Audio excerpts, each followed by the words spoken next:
My name is Shamananda. Welcome to today's episode of Live with John and Shamananda. And here's John. Say hi, John. How's it going, everyone? We're super excited to be back. Taking last week off, we have some incredible discussion and topic today, all about leadership.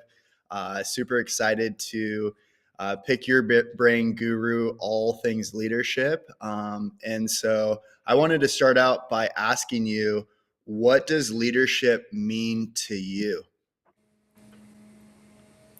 Years ago, I took this leadership program, and it was interesting how that question was answered. It was about whenever anyone would answer that question, they would go into the more finite concepts of leadership, or the ones that people don't usually think about, such as leadership is making the decisions that other people can't. Leadership Mm, is living a life in excellence and courage when you feel the fear anyway, like that kind of thing. So leadership to me is about living in vulnerability and really putting my neck out there and being okay with whatever comes my way. So if it's if it's a lot of harsh feedback, if it doesn't matter what it is really, as long as I'm moving forward and I'm doing it to the best of my ability and my pillar is strong. So if leadership at this stage for me means a certain thing, it might not mean the same thing a week from now, a month from now, a year from now, depending on what I learn in my life from other people and situations and circumstances. So it's a moving target. Leadership is going to be different at every stage of your development. And you get to discern what the highest choices are at every stage for you, as far as how you get to step up, how you get to stretch into something greater than yourself. So truly, I guess if I was just to pick one concept and idea of what leadership is, it's about, uh, you know, how are you going to stretch in vulnerability to be a greater version of yourself for the collective, not just yourself, but for everyone. And for me, that would encapsulate that. What do you think? I love that. I think you hit some major points in terms of leadership is always in flux. I think if we were talking about the development of leaders and what age groups that's a whole different conversation. But I liked how you said it's always moving, it's always transforming. For me, leadership means how consistent can you be with the conditions or environment around you. And what I mean by that is, are you showing up for yourself first off, and then how do you show up for others to serve them at at your highest good. Not saying that you our levels change, like we wake up and maybe we feel off, but how can we serve at that capacity for others, and then also serve for ourselves as well, in being consistent on that. I think with my sporting background, all the things I think about leadership is how consistent can you be day in and day out, whether that for me on a sports lens was in practice and in games. I'm a big sports guy, but then apply that to jobs, right? How can you be consistent in your job? How can you be reliable? And then also in what you and I talk about often, how consistent can you be in your practices, right? How consistent can you be on your homework, your takeaways for your clients? I always had a funny analogy is like, be like a duck, right? Has, you know, a duck on top of the water is just like hanging out. You're like, there's the duck. Like, how cool is that? And the river's like crazy. But below the water, the legs are going nuts. Like things are happening. And so I think consistency and stability are my favorite things about leadership, not just for myself, but to the leaders, before me and that have mentored me. Like for yourself, it's like things are happening in your life, but I could consistently count on you to be stable in my life, you know? And I've had other, you know, mentors in other areas of my life where it's like, hey, they have so much going on, but they are that stable person that I can go to, and that they're consistent with, you know, feedback, or like you said, they're going to speak their truth. So that's what I think about leadership. Do you see do you see yourself as a leader in your work and in your life? I do. I see myself as a balanced individual, though. So I don't necessarily think that leading all of the time is going to benefit any leader. A good leader knows how to follow. And so I do my best to balance that out because, you know, I get to see all sides of a situation. So I will be a strong, powerful leader. And at the same time, if need be, I will have no issue with becoming a follower if it serves the situation. So, and that takes humility, especially if you're a strong person, because a lot of strong people prefer to always be in control and always be the leader, and that turns into really egoic situations, and it doesn't serve the situation. You get to be who you get to be in every situation. So, how can you be of the highest service in every situation? So if it's you being a follower, then it's you being a follower, right? If it's you being a leader, it's you being a leader. I'm in a lot of in most moments in my life, I get to be the leader, just because that's my work. It's my job, and my job lasts, you know, anywhere from 12 to 16 hours a day. But Mm, in the moments that I can take the other side of it so that I can have a balanced life and so I can be a good follower too, I easily give up the opportunity. And it's not because I'm not a strong leader, it's because I know as a strong leader, I get to learn how to follow, and I get to not be attached to that control all the time. Does that make sense? mhm. Yeah, totally. And I think you do such a good job of, when I think of you, I think of presence, right? You know, going to your sessions and then being a student of yours is, what's the presence, you know, outside, you know, when we're not interacting. Uh, and I'm not going to speak for your clients, but just talking to some of them through some of our sound baths that we do, it's that presence outside, you know, like you're still there energetically, that you're still present in the conscious mind of. And I always joke to myself is like, you know, guru, you're on my shoulder, you know, and I'm talking to you like, hey, is this, you know, does this serve my highest good? Does this align with my highest potential?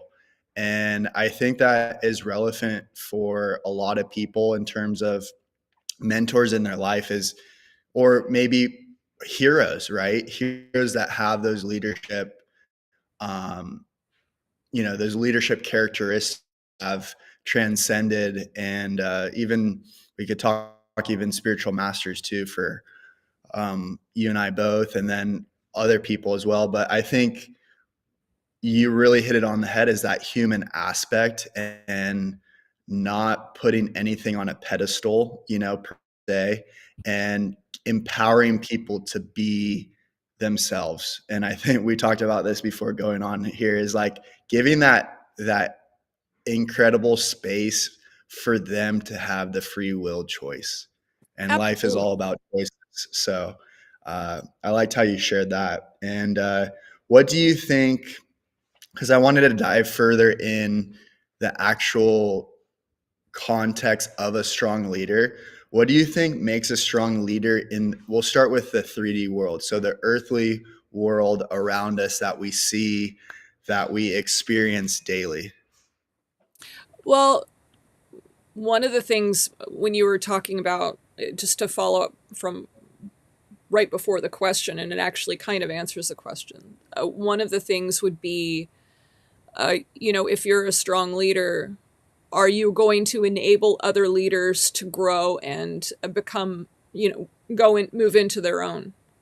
So, one sample or example of strong leadership would be, do you have the courage to allow people to not only become powerful leaders around you and encourage that and foster that and grow that? Do you have the courage to let them succeed you as well if they're stronger than you are? So it takes, I think it takes a lot of courage to make that step and distinction in leadership. So, because a lot of people, if they have a leadership position, a lot of the time they feel like, okay, this is power to me. This is giving me strength. This is giving me identity. This is allowing me to feel like I can walk confidently and safely in this world when it's terrifying out there a lot of the time. Mm. But for those people, do they have the courage to be in a position where they're fostering relationships, and depending on their situation? So if you're at a company, or if you're at a grocery store and you're working there, or if you're at a bank and you're working there, at a, you know, if you're in a corporation, do you have the courage to notice or observe and foster other leaders around you and bring them up? And in some cases, would you allow them to succeed you if they're strong, and if it's for the good of the company, or if it's good for the good of the store, or if it's for the good, if they're stronger than you and you can train them and support them in a leg in their journey, Mm-hmm. can you let that go? Or would you be too terrified saying, no, they can't be more stronger than me? They can't, because I get to have that. It's mine. So Mm-hmm. I think that's a real weakness in leadership. And you know, you get to have the courage to say, you know what, this person is going to be something great, and I get to feed them whatever I can so that they can be as powerful as they can be, regardless of my fear about myself. I think that's one of the things in 3D that a lot of the time people miss, and they think about themselves. And I get it, but at the same time, we get to evolve as a human race at one point and realize that if somebody has strengths or abilities, or you know, if we can foster and support these people to get up to certain heights, it'll make our world a better place, because they have a propensity for that. Instead of shoving them down, don't get me wrong, shoving them down sometimes actually makes them stronger, and that might be a good thing in a way, but you know what I mean. But we get to encourage that, we get to foster that. Mm-hmm. I love that, and I think it's super powerful message. I wanted to ask you directly: was there a time in your earthy, journey where you were a leader in a, before what you're doing now, where that was a case where you were giving people the tools to become even a better version than you were at your job, or past things in your life? 100% yes. I still do it now. I do it when I train people. I do my very best to give them everything I have, and I always have the hope that they will succeed me and become stronger than I ever was. So I don't hold anything back in that way for people, and I Mm-hmm. never will, because everyone gets to be as strong as they're meant to be in this lifetime, and I'm not going to be the one person standing in their way, because I'm afraid that if they're more powerful than me, then what does that mean for myself? I'll never do that. I will Mm-hmm. never be that person. So that is my hope and my dream, that everyone becomes stronger, and then I would have done my job. You know, Mm-hmm. then I would have succeeded at my job. So, and I Mm-hmm. do. I help a lot of really powerful people. So there's a lot of humility in that.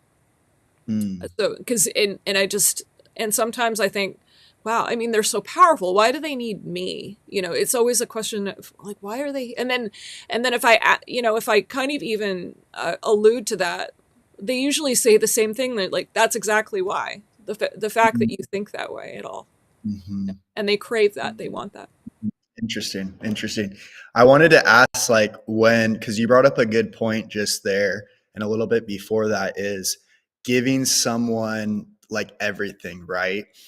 And sometimes, at least from my personal experience in the past and currently, is when I'm giving everything, like, hey, this is like the things that didn't work for me, or here's the things that really worked for me. Like, I'm helping you.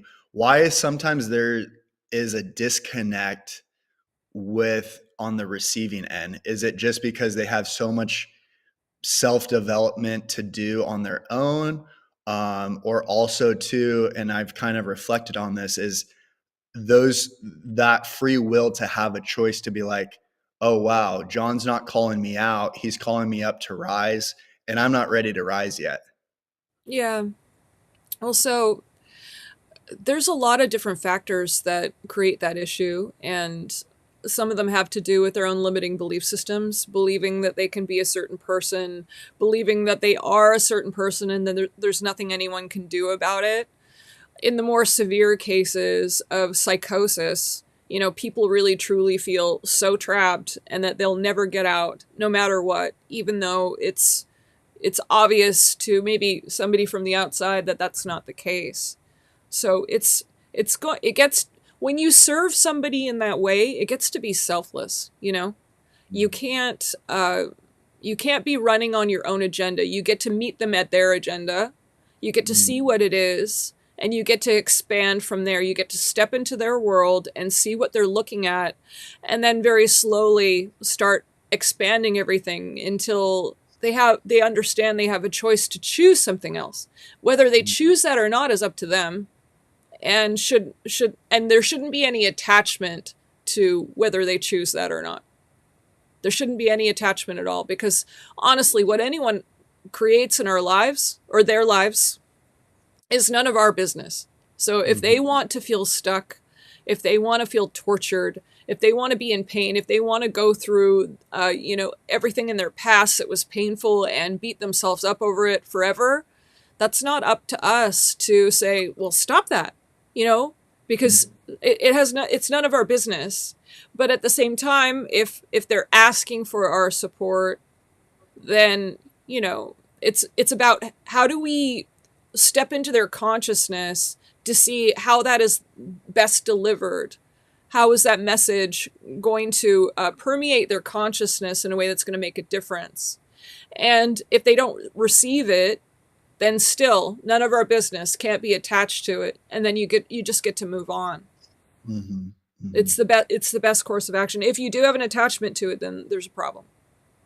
Yeah. Then that becomes selfish leadership in the fact of running your own story rather than, like you said, meeting them where they're at to have, I always love how you say it, like look at their landscape, right? Look at what they might be going through. And then also, you've shared in the past with me is those delicate moments where we have to speak our truth, and sometimes that is to jolt someone to be like, whoa, like I do have that potential, and someone else sees that in me, and that's out of love. So, can you kind of expand on that? Because you've shared that with me where it's like sometimes you might have to raise your voice. Sometimes things, conversations, aren't being heard. So we elevate our truth through speaking our truth, and sometimes people need to hear that. So can you dive a little bit deeper on knowing as a leader when to have those harder conversations about speaking our truth?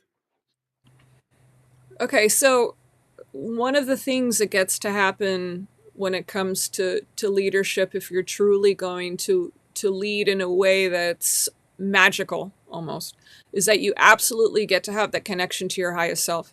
Because if you don't have that instinctual knowingness of what you get to do and who you get to be in order to support the situation, then you're going to fall on your face. The information cognitively is going to come from a different place. It might come from your ego and your egoic desires and your insecurities, or it might come from your limiting beliefs if you haven't already worked through those. But it's not going to come from more of the smartest part of yourself. So, and it absolutely gets to. And the only way you can do that is by engaging the spirit. And if it's through meditation, if it's through journaling, if it's through whatever it is, through whatever spiritual practice is going to support you in getting you there. There's a lot of different ways to do it. But if you're not truly connecting to that part of yourself, you're not going to be able to truly, truly see the highest choices. But also, I suppose if you were to go into your mental and emotional state and those two bodies and begin to understand, where the parameters are, and supporting people, and knowing what cues are, and being able to see patterns in people, and noticing, oh well, if they're doing this, then if I say that, it'll cut that. A lot of psychiatrists and psychologists and therapists do that. They look for patterns. They're really good at looking at patterns. And you can be supportive that way. I guess that's another way to do it. But if you're really truly going for the highest aspect of what you can be, it would be a balance of seeing the patterns, but also going through spiritually and using that kind of intuition, that kind of instinct to know exactly what to do and when to do it. So it's a slippery slope. It's very delicate because you get to stand as love. So standing as love is one of the most powerful stands you can take. And honestly, it's one of the hardest because you're standing as love for not just everyone else in the room, but for yourself as well. And, maintaining that delicate balance is tricky because, hey, do I say something? Do I not? How do I say it? Who do I say it to? And in some cases, in some instances, people will not hear you unless you raise your voice. Sometimes people won't hear you until you're a little bit aggressive because that's how they were raised. That's what their inner voice is always yelling at them with. Mhm. That's because everyone has a shadow self, right? They have the shadow counterpart that's always barking things at them. And if you're not louder than that voice in their head, that shadow part, how are you ever going to be heard by them? Mhm. So if psychically or intuitively you can actually hear or understand what this part of them is telling them all the time, and it's creating problems for them, and you don't know how to overcome that voice inside of them by saying certain things at the right time, that's when you really do need that higher part of yourself to intervene, to be able to know how to cut through that like that. So it's extremely valuable. So communication when it comes to your spiritual body, I mean, your spiritual body is king when it comes to that kind of shifting or that kind of transformation. Mhm. I like how you said those moments where you have to have that awareness as a leader. And I think sometimes that's the missing link of, hey, here they're not getting this message. I'm going to be in my pillar. And maybe some leaders don't know what you just shared is that's that soul part. That's that spirit side where, hey, we're talking on a whole different level, even though we're keeping it black and white in terms of clear message sent, clear message received. There's a lot of leaders that still operate, and I want to hear your view of this is really in the gray area. So there's a lot of people that don't know where they stand. We live in a world of feedback. Oh, I want feedback every single day. Well, that's not how the world really works, whether it's at your job, in relationships, and things of that nature. Feedback comes naturally. I'm not, as a leader, because I'm obsessed with leadership, is I'm not going around getting, hey, good job, boom, boom, all these different things, unless it's warranted, unless it's, I don't want to say deserve, but going above, like matching your own potential in that moment. I Mm, think that's what feedback means is like, hey, like, wow, what you always say to me is like, John, did you stretch yourself there? And then you'll be like, hey, you're going to give me feedback. Wow, you really stretch yourself. I see you, right? And I think at the end of the day, as a leader, people want to be seen. People want feedback. I see leaders sometimes giving over feedback of just the bare minimum of, hey, good job, right? But how can we take that a step further and say, hey, like you just shared is like what we see through their lens. Hey, I see you stretch yourself today by XYZ. And I think that triggers them to be like, oh wow, like someone's has seen me do that rather than just like a good job or I like when you do XYZ, things of that nature. So dive a little bit deeper in the concept of, as a leader, giving feedback when, when someone does something versus the surface level. Because I think sometimes leaders, we there's some surface level thing like fillers and words. Before you answer that, I wanted to share something else, is conscious language. When people say, or they think they've let down a leader, like sorry, like, oh, sorry, guru, where it's really just like, do better, and I learned that recently through um, someone that I look up to as a leader. And it kind of went back to when I first started with you. You're like, John, you're doing XYZ. I'm raising this awareness, right? And I think we live in a culture, at least in this country, where we overly say sorry, like, oh, sorry, sorry I was late, or sorry that didn't get done, or sorry. It's like, no, like, communicate on a deeper level or hold yourself accountable. But we'll get into that. I just wanted to get that out there because before I lost that thought. But circling back around to when people want feedback, guru, and they kind of live off that, what does that tell you as a leader, of their past per se?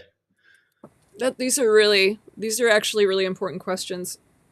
I wanted to touch base on why feedback is important for growth. Because the part of awareness and gathering awareness of self is understanding not just about the inner workings, but the outer. And a lot of the time, people don't really see or understand what the outer looks like. They just know that they're creating something and it comes out. They're creating something and it comes out. And they have an idea of what that means or what that looks like.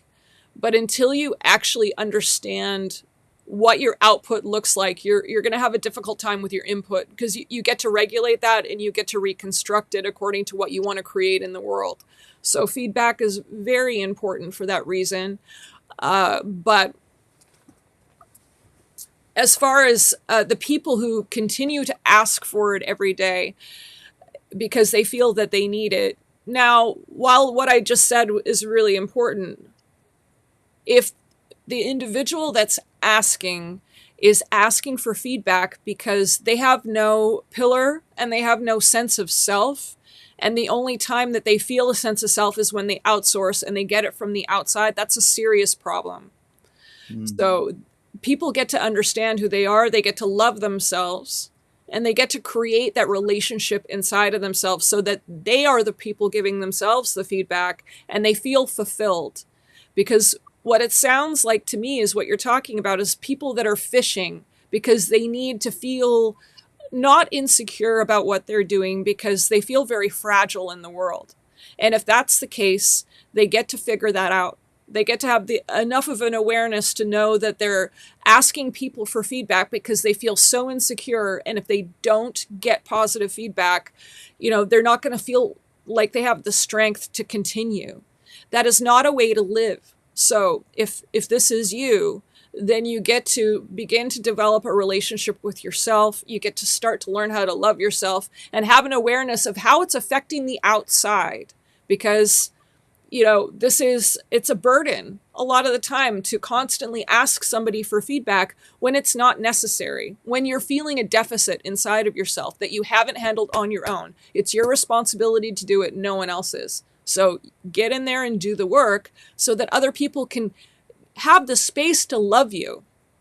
Because at that stage, if it's just insecurity and all of this fear, there's no space to love you. It's just, let me heal this wound so you can continue. Oh, let me put a Band-Aid on that so you can continue. That is love, but it's not going to feel fulfilling. You're going to feel empty inside. You're not going to be able to expand yourself. You're constantly just going to be using all of your energy to heal those moments where oh God, well I don't know if I can, because you feel so much fear. But that was just because you haven't handled your scandal on the inside. You haven't done the work. So if that's you, then do the work.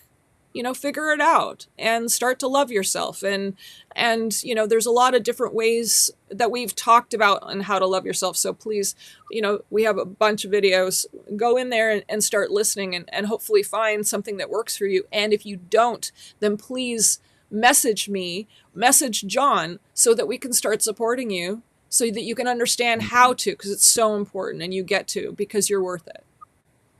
Mm-hmm. I liked how you said handle the scandal within you, and wanting to do better for yourself, right? And it goes back to what I brought up before I don't want to lose that thought of how, I don't know if you've noticed this. I wanted your input is when people do say, like, hey, sorry, Guru, or sorry, Shamananda, like I'm late, or sorry this, sorry that. It's this loose word now in our society that's overused, and now it has no value to it. That's how I see it as a leader. That's how I see it in my life. Is the word sorry, right? Is Yeah. sorry I'm this, sorry I'm late, sorry this didn't get done, and I'm moving on to something else. Well, it's like, well, you just left it for someone else to do now. Now we have to clean it up, or whatever the case may be. I wanted your input before I go to the next segment on a discussion. But what do you think about when you're leading people, or what you see from your clients or feedback from your clients, is that words, not clients using it, but maybe there's some frustration in their leadership at their corporations or their jobs or even in their family about the word sorry. Mm-hmm. It's a terrible word to have in your vocabulary, honestly. It's When it comes to leadership, especially, because you're not a sorry person, and you shouldn't be a sorry person. Whenever I've taught people leadership values, one of the phrases that I teach them right off the bat is, never tell me you're sorry. I never want you to apologize to me, but maybe occasionally use the phrase, I acknowledge my broken agreement with you, and from now on you can count on me to be my word. That is leadership in my eyes. It's not about sorry, because sorry reduces you. It makes you a sorry person. It makes you small. That's not a leader, and it's not about not feeling like you get to do better because you broke your agreement. But it's also about not beating yourself up if something like that happens. Don't beat yourself up. Brush yourself off and try again. And that's leadership, right? It's not a I'm going to reduce myself to nothing because, oh, please, I will pay penance. Don't do that. It's not leadership. It's not. I don't agree with the word sorry. Mm-hmm. If you feel like you made I don't even want to call it a mistake. If you feel like you made a decision that gave you an outcome that you didn't want, because that's really all it is. If you made a decision that gave you an outcome you didn't want, what are you going to do now, and who do you get to be to make it something different, to make it into what you do want? That is leadership. What is not leadership is sitting there and saying, oh, I'm such a terrible person. Oh, look what I did. I suck. Oh, and sitting there and lamenting for the rest of your life how you screwed up. That's not leadership. It's not. So taking sorry out of your vocabulary is really, really, really important. So, Mm-hmm. and And if you hurt somebody, then yeah, I mean, you might want to apologize to them, but don't beat yourself up over it. It doesn't do mm-hmm, anyone any mm-hmm. favors. Go ahead. I think, and also too, how you said sorry takes away from your own power. That's powerful in itself. And knowing what, like you said, the awareness and the lens, it's switch that to, I acknowledge this happened. I'm going to eat X, like you said, fix it. Or, hey, what would, I always love when people, or I used to do it, that what would have you done, or how can you help me type of thing? Cause I don't know how to move forward type of thing. Cause I think people just use that as an out, and then it's like done and dusted in terms of all life things. Hey, sorry that happened, or sorry I haven't done this. It's like, well, where's the authentic self? Where's the self leader, right? And we haven't even talked about that. Is we're all leaders, right? And it depends what you look at, what lens is you're leading yourself every day with decisions, with free will, with choices, um, with relationships, with connections, how you lead yourself. And I wanted to share this too is people don't realize, and I think, and this goes into our next segment, people don't realize there are many people that look up to them in their life that they are unaware of, and that's why they don't see themselves as a leader. I wanted to ask you, Guru, is there's been a lack of leadership on a global scale for a while now, all the way down to the individual level. What do you think has propelled this to happen? Hmm, that's a good question. It's society has basically told us through every single medium we can think of, through the news, through social media, through advertising, that all of us aren't good enough unless we do this. And if we don't do it perfectly, then we're not. And it showed up in every single conceivable way. Where people will construct these lives on social media where it looks picture perfect. Look what I'm doing now, it's perfect. Look what I'm doing now, it's perfect, with perfect pictures and edited photos. And like, this is the image and the life I want to show the world. And isn't it perfect? And oh, so suddenly now I've arrived and now I'm worthy of love, that kind of thing. But the truth is these people are incredibly insecure, all right, because they're not actually having the courage to just be themselves. They just can't. They don't know. They just can't do it. Um, as far as as far as what we get to do moving forward, I would say people are really hungry for vulnerability, especially online, like starving for it. And that's the type of content people really like to watch. Some people like to be vultures and watch it just so they can rip them to shreds because of how much hate and pain they feel inside themselves. Mm-hmm. And it makes them feel more powerful to do that, so they do it. And other people will do it because they don't have any authenticity in their life. And the only authenticity they're experiencing is through someone having an experience online that's real, you know? But Mm-hmm. if we continue to pretend that we're something else forever, through social media, through the news, through whatever we're doing it with, through advertising, then how are we ever going to come to terms with our own humanity? How are we ever going to realize that it's okay to be human and that it's okay to love everyone just as they are? Because right now we're not projecting that as a society. Everything that we do is based on that. No, I'm not allowed to be loved until I do this. That's what they've been telling me my whole life. That's what my parents have been telling me. That's what advertising has been telling me.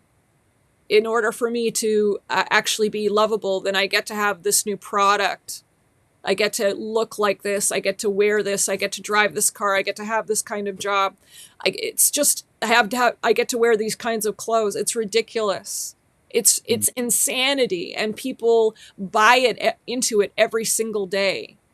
They do, and they believe it's true, and it's no one's fault, really. It's just how the world the world has decided to sell products to you, and it's how us as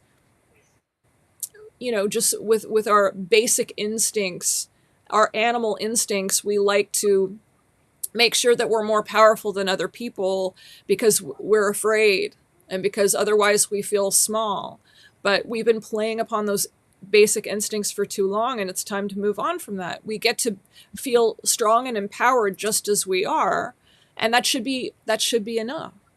And Mm-hmm. society's trying to figure that out right now, and they're kind of going all over the place, and it's a little clumsy. But in some ways, we're winning, in some ways, we're not. We're going backwards. So, we get to figure it out.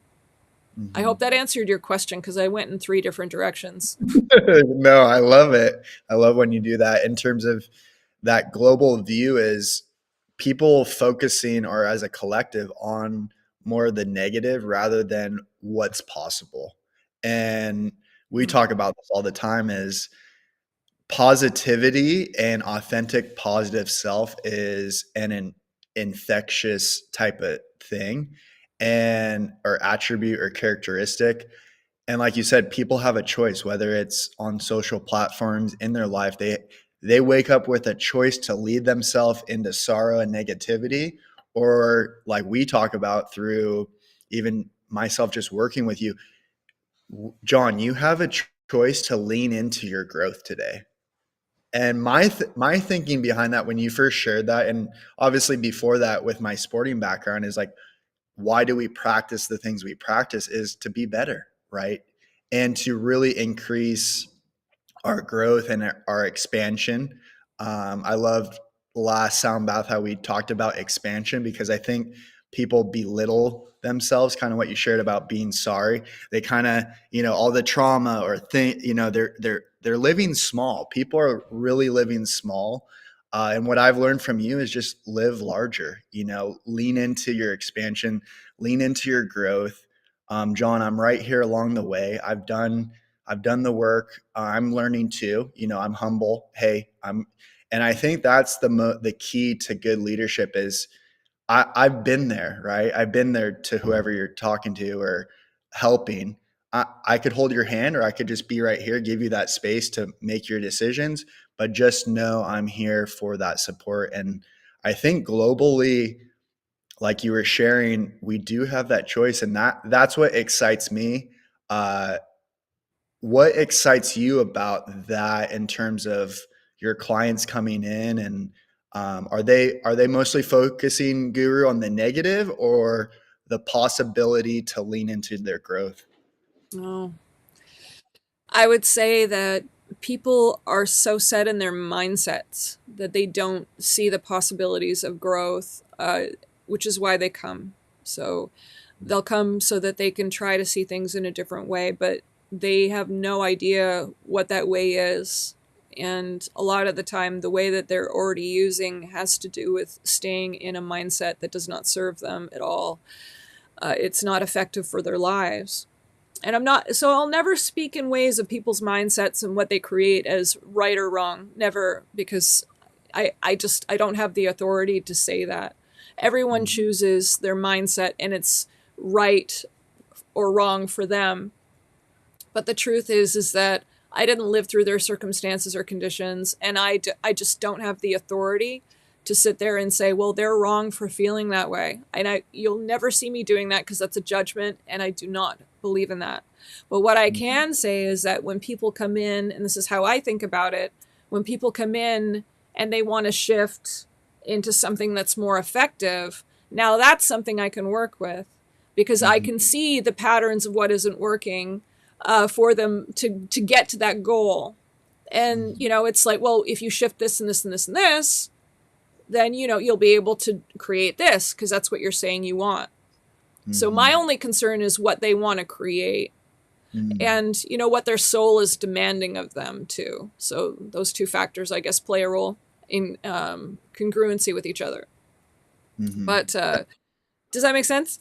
Yeah, that was good. And I wanted to share, like, my breakthrough with you was a moment like that. Those little pivots leading up to a big shift was letting my light out, and I was really, I don't know if you remember this, but when I first was working with you, I was scared of my own light to share with the collective, Yeah. because my limiting beliefs were, we do live in a negative world. Johnny, what if you put yourself out? What if you walk just a little bit farther and put yourself out there? What would happen? Well, you hit it on the head a little earlier. Is like, people come out of the woodwork being negative, throwing, not physically throwing stuff, but verbal stuff. Whether you're showing up in person or on social platforms, and that was always my biggest fear of sharing the gifts on a bigger scale with the collective. And I think sometimes that's why people don't step into their leadership, because leaders get criticized the most, whatever that means for certain people. And it just depends on your mindset. But I think the growth with you, the growth with trying things out in the collective is, hey, stand firm in your pillar, loving awareness, John. People are going to be with you, support you, or it might just not align with certain people, and that's fine. That's their free will, to be in your space, but continue that. So I wanted to share that because people might be thinking, well, how have you helped people in sessions? You know, you said it so beautifully, is like depends on the soul and what they want to choose to create, and that's individual. But what you've helped me with is stepping in to my power in terms of sharing more of my light inside of my soul to the collective, and I'm forever grateful for that, because that was probably the most major shift I had up to in the earthy uh, in my earthy life with life in general. So, but I just wanted to share that, Guru, to put some perspective for our viewers. I know we're winding down here. Did you want to add to anything to that, No, or?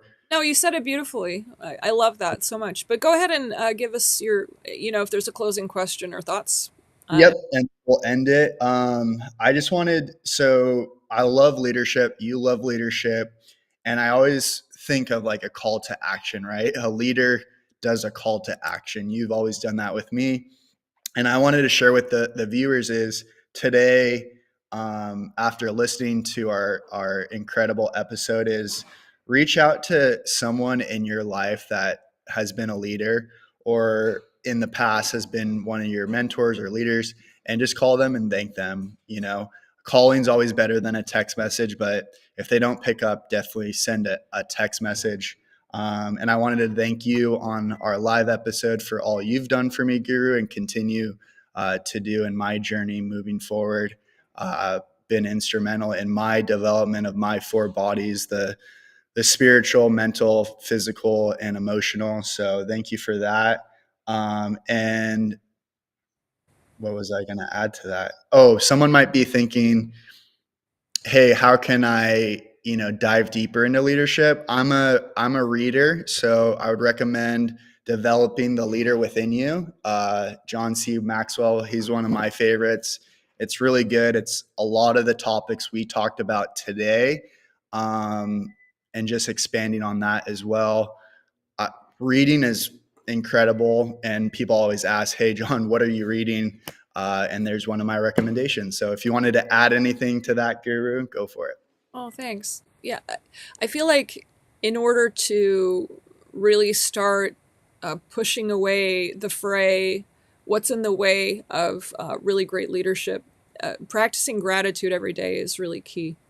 So getting in there and making sure that you learn how to be grateful for, if you're not already, the mundane things. So things like just brushing your teeth, having a bed to sleep in, if you do have a bed to sleep in, uh, having clean clothes, or having anything to wear, or even being able to eat a meal a day. So whatever you can afford. And then on the second tier, it would be the more obvious things that you're grateful for. So if you're really grateful for your cat or your dog or your spouse or your baby, express that.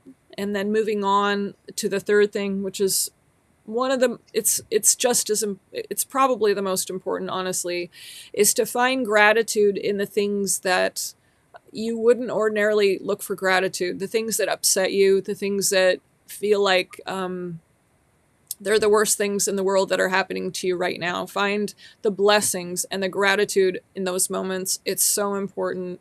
So if you're having problems with your boss at work, start off that gratitude with, I am grateful for my boss because they have taught me this. I've grown into that. I've realized this about myself. It's making me a better person because, those types of things.